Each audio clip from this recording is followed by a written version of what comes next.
Bismillahirrahmanirrahim. Assalamualaikum warahmatullahi wabarakatuh. Perkenalkan, saya adalah Lukman Subani dari kampus Universitas Pelita Bangsa, di mana eh, saya akan memaparkan materi mengenai strategi pembelajaran dan motivasi belajar. Bahan ini dibuat oleh Dr. Sihabudin Said, MSI. Kegiatan ini merupakan kegiatan pekerti tahun 2022 yang dilaksanakan di kampus Untirta. Oke, kita akan masuk ke dalam bagian pembelajaran. Di sini kita akan coba memaparkan apa yang Dr. Sihabudin Said MS ini buat ya. Jadi kita sama-sama belajar. Jadi di sini saya bukan seorang yang cukup memahami banyak mengenai pemahaman pemaparan yang ada di sini, tapi kita akan coba sama-sama belajar. Baik, kita masuk dalam pembelajaran mengenai hari ini. Kita coba bahas mengenai tujuan umumnya, di mana di dalam pekerti tahun 2022 ini tujuan dari workshop pekerti itu sendiri diharapkan mampu memahami dan mengembangkan strategi pembelajaran yang pertama, dan yang kedua adalah memotivasi diri dan mahasiswa untuk terus belajar. Lalu tujuan khusus dari pembelajaran yaitu menjelaskan strategi pembelajaran di perguruan tinggi, menjelaskan motivasi belajar di perguruan tinggi, dan menjelaskan tuntutan belajar di perguruan tinggi. Seperti itu. Kita coba memahami dari definisi apa itu strategi, apa itu pembelajaran. Strategi ini adalah pendekatan secara keseluruhan yang berkaitan dengan pelaksanaan gagasan, perencanaan, dan eksekusi sebuah aktivitas dalam kurun waktu. Sedangkan pembelajaran adalah proses interaksi antara mahasiswa dengan dosen, antara peserta didik dan pendidik, dan sumber belajar dari suatu lingkungan belajar.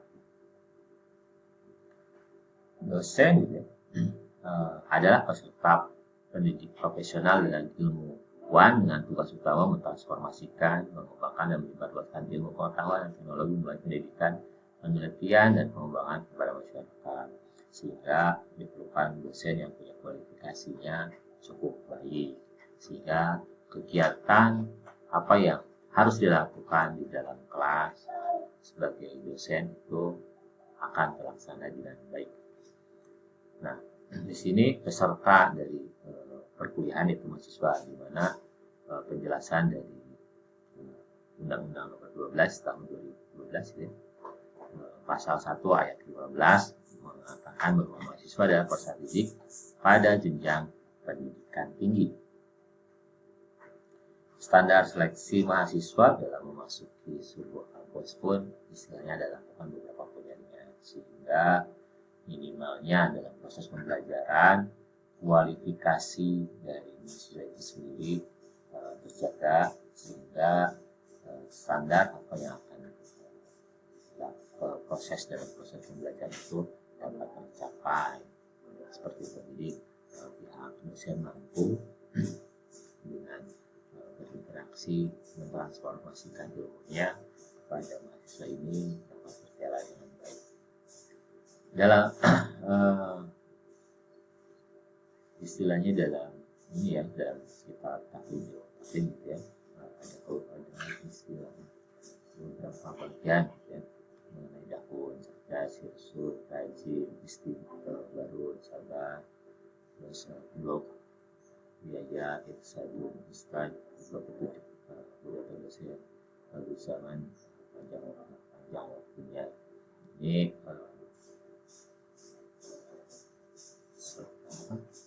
posisi dari ini terus bisa dikembangkan berdasarkan kemampuan dari sisi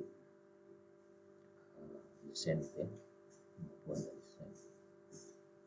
Pembelajaran adalah suatu proses atau kegiatan sistematis yang bersifat interaktif dan komunikatif antara dosen pendidik dengan mahasiswa. Peserta didik di dalam kelas dihadiri oleh secara fisik oleh dosen pendidik atau tidak untuk memasuki proses yang ditentukan. Nah, ini pembelajaran. Jadi beberapa peneliti membahas mengenai baca-baca pengertian atau definisi dari pembelajaran itu sendiri. Kita coba memahami beberapa yang sudah dilakukan. Suatu kegiatan dosen atau pendidik berprogram dalam desain instruksional untuk membuat mahasiswa atau peserta didik belajar secara aktif yang menekankan pada penyediaan sumber belajar. Itulah Dimyati dan Nasiono. Ada juga mengenai pembelajaran adalah suatu instruksional yang terdiri atas beberapa komponen yang meliputi tujuan, bahan ajar dari mahasiswa atau peserta didik itu sendiri, dosen atau pendidik, metode, media, dan evaluasi yang dapat meningkatkan kemampuan kognitif, efektif, dan psikomotorik agar mahasiswa atau peserta didik menjadi lebih baik dalam komunikasi dan interaksi pada dosen dan pendidik. Di mana diperlukan suatu strategi pembelajaran ya dalam proses terjadinya kegiatan pembelajaran itu sendiri. Nah, di mana strategi pembelajaran adalah komponen umum dari suatu rangkaian materi dan proses pembelajaran yang akan digunakan secara bersama-sama oleh dosen atau pendidik dan mahasiswa peserta didik selama proses pembelajaran langsung. Strategi pembelajaran adalah urutan atau pola perilaku dosen atau pendidik untuk dapat mengakomodasi semua variabel pembelajaran secara sadar dan sistematis. Strategi pembelajaran merupakan gabungan dari beberapa rangkaian kegiatan, cara mengorganisasikan materi pembelajaran mahasiswa atau peserta didik dengan adanya bahan, peralatan, dan waktu yang digunakan untuk proses pembelajaran dalam pencapaian tujuan kegiatan pembelajaran yang ditentukan. Ini ada pula yang mengatakan bahwa strategi pembelajaran adalah pendekatan secara menyeluruh dalam suatu sistem pembelajaran yang berupa pedoman umum dan perangkat kegiatan yang mencapai tujuan untuk pembelajaran, yang melukiskan prosedur dan sistematis dalam membantu usaha belajar mahasiswa peserta didik mengorganisasikan pengalaman belajar, mengatur dan merencanakan belajar untuk mencapai tujuan pembelajaran. Ada pula yang mengatakan bahwa strategi pembelajaran merupakan pengorganisasian isi pembelajaran, penyampaian pelajaran, dan mengelola kegiatan pembelajaran yang menggunakan berbagai sumber bahan belajar yang digunakan oleh dosen sebagai pendidik guna menunjang terciptanya proses pembelajaran efektif dan efisien. Ada pula strategi pembelajaran merupakan suatu prosedur pembelajaran dalam membantu usaha belajar mahasiswa atau peserta didik mengorganisasikan pengalaman belajar, mengatur dan merencanakan bahan ajar agar tercipta proses pembelajaran yang lebih efektif dan efisien untuk mencapai pembelajaran. Di mana dalam proses pembelajaran tentunya bagaimana strategi pembelajaran dapat menghasilkan suatu presentasi keberhasilan itu sendiri. Nah, di sini pendidik merupakan suatu sektor yang dapat menentukan kualitas suatu bangsa. Kegagalan pendidikan berimplikasi pada gagalnya suatu bangsa. Keberhasilan pendidik juga secara otomatis membawa keberhasilan sebuah bangsa. Sehingga pendidikan dalam sebuah negara sangat cukup diperlukan. Meskipun investasi dalam sebuah pendidikan itu sangat besar dan waktunya pun cukup panjang dan tidak akan langsung terasa seperti layaknya dalam dunia industri seperti itu. Pada dunia pendidikan, hendaknya memperhatikan unsur pendidikan yang diantaranya peserta didiknya sendiri, pendidik, software, manajemen, sarana dan prasarana, aset yang diperlukan dalam pendidikan adalah sumber daya manusia yang berkualitas. Sumber daya yang berkualitas dapat berupa dari mahasiswa atau peserta didik, masyarakat maupun dari pendidik atau dosen itu sendiri. Di mana cukup penting atau pentingnya strategi pembelajaran ya, memberikan rumusan acuan kegiatan pembelajaran, mencapai tujuan pembelajaran dengan belajar peserta didik, memotivasi, mendorong, menggerakkan, dan mengarahkan peserta didik. Di mana macam-macam strategi pembelajaran. Ada mengenai pembelajaran inquiry, di mana rangkaian kegiatan pembelajaran yang menekankan pada proses berpikir secara kritis dan analitis untuk mencari dan menemukan sendiri jawaban dari suatu masalah yang ditanyakan. Proses berpikir ini sendiri biasanya dilakukan melalui tanya jawab antara dosen dan mahasiswa di dua arah. Jadi seperti itu. Terus ada pula yang strategi pembelajaran mengenai ekspositoris, di mana Strategi pembelajaran yang menekankan pada proses pemberian pengetahuan atau materi yang diberikan secara lisan atau verbal oleh pihak dosen pada mahasiswa yang ingin membantu mahasiswa agar menguasai materi secara optimal dan efektif, karena dalam sistem ini dosen menyajikan dalam bentuk yang telah dipersiapkan secara rapi, sistematik, dan lengkap sehingga mahasiswa tinggal menyimak dan mencerna saja secara tertib dan teratur. Strategi pembelajaran berbasis masalah. Ini yang ketiga, teknik dari pembelajaran. Strategi pembelajaran memadukan beberapa kegiatan pembelajaran yang menonjol dan proses pemecahan masalah ilmiah.